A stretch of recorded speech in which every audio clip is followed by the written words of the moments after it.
Knoxville during the 1880s, 1890s was still pretty much of a rural place. You had people coming down from the mountains looking for jobs. You had the steel mills of Lonsdale. You had a lot of textile plants over around the Park City area. It was still had a lot of rural character, a lot of rural flavor to it, and a lot of musicians, a lot of music everywhere. There were the fiddling contests on Market Square.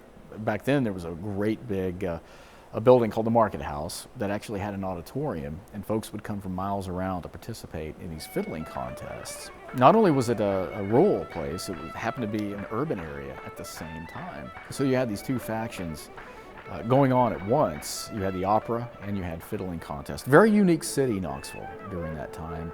The St. James Hotel was part of that. The hotel itself was originally built in 1905, and it was known as the Van de Ventnor. It was touted as a modern European fireproof hotel with 150 rooms, each including its own bath, which was quite special.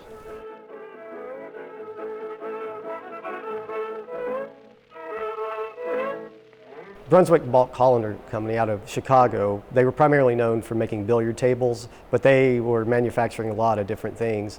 And in the 1910s, they got into the record manufacturing business. Now, before the Knoxville Sessions of 1929, which were the first of two, there were about 120 location recordings that had already been done. And these were companies in New York and Chicago. Really, there were only three: OK, Columbia, and Victor.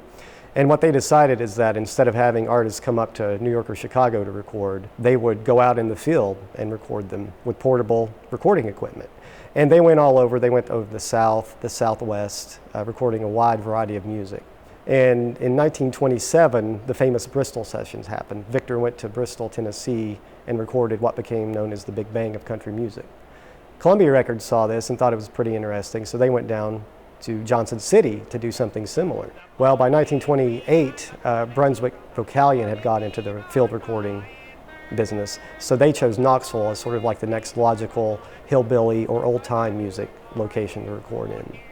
Through the railroad, they came in with several tons of equipment. These recording apparatuses were very heavy and very expensive and difficult to move around. They set up in a radio studio that was in the mezzanine of the St. James Hotel. A lot of furniture stores sponsored a lot of the early recording sessions to sell phonograph records. I mean, back then, that was a real piece of furniture. If you see those wind-up Victrolas, they're beautiful wood pieces, and well, you got to have records to play on these. So a lot of furniture stores started sponsoring these recording sessions. In the case of Knoxville, it was the Sturkey Brothers department store down in the 100 block of Gay Street. They really went into the business full force. They were distributors for the Vocalion record label. They put out an ad. You can still see it today in the microfilm that says, "Come to make records." And they invited all musicians, anyone, to come to the St. James Hotel and participate in recording sessions. It was quite a big deal. It was run by a fellow by the name of Richard Voynow, who was one of the heads of Brunswick-Vocalion in Chicago. And Voynow himself was a former jazz musician who played with various jazz bands during the 1920s, which may account for the different styles of music found in these sessions.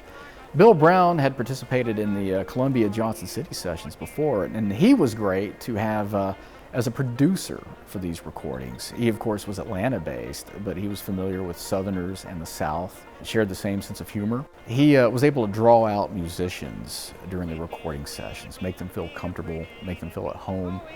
So Richard Voynow and Bill Brown arrived in Knoxville a few days before the sessions in August 1929 to do a little scouting and try to find some talent for these sessions. And about 25 artists were picked. The majority of the artists were from Knoxville and East Tennessee, though you did have people coming from as far away as Kentucky, from Middle Tennessee. The Knoxville acts have been people like the Tennessee Ramblers, the Rigel's Fountain Cityans, Tennessee Chocolate Drops, Leola Manning, Odessa Chancellor.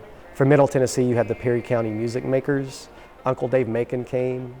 Uncle Jimmy Thompson came to perform as well. Some of the early recordings by Will Bennett, sort of a mystery man. He cut two really interesting blues recordings, including one that would be a standard later, Railroad Bill. Railroad Bill done took my wife, threatened on me that he would take my life. Now I'm gonna ride my railroad bill. Maynard Baird and his Southern Serenaders recorded a total of 6 jazz and pop sides. They were one of Knoxville's really popular house bands. They played all over Knoxville and all over the South on tour, and at certain points played on the same bill with folks like Rudy Valley. They were that popular. Some of these recordings have been available since the 1960s, when a lot of sort of 78 collectors were really getting into that and finding these. And then there was another sort of spurt of interest maybe once, you know, the internet came along and people were able to do more research and track this stuff down. A lot of the recordings sort of fell through the cracks. The sessions had ill timing due to the Depression. Hence, very few people were buying records. No one could afford them. And the records themselves were pressed in very, very small numbers. Today, very few of them survive. They just didn't make it. And in certain cases, there's only one copy on the planet. Well, and it's also really interesting that a lot of people who recorded at these sessions would continue to have careers in Knoxville and beyond after that. You know, obviously Howard Armstrong is probably the most famous person that recorded there. But a lot of these other performers also went on to perform in WNOX and radio stations around Knoxville. They would tour and travel. Their legacy, it's a story of Knoxville. It's a story of Knoxville's community, Knoxville's musical history, our regional cultural heritage.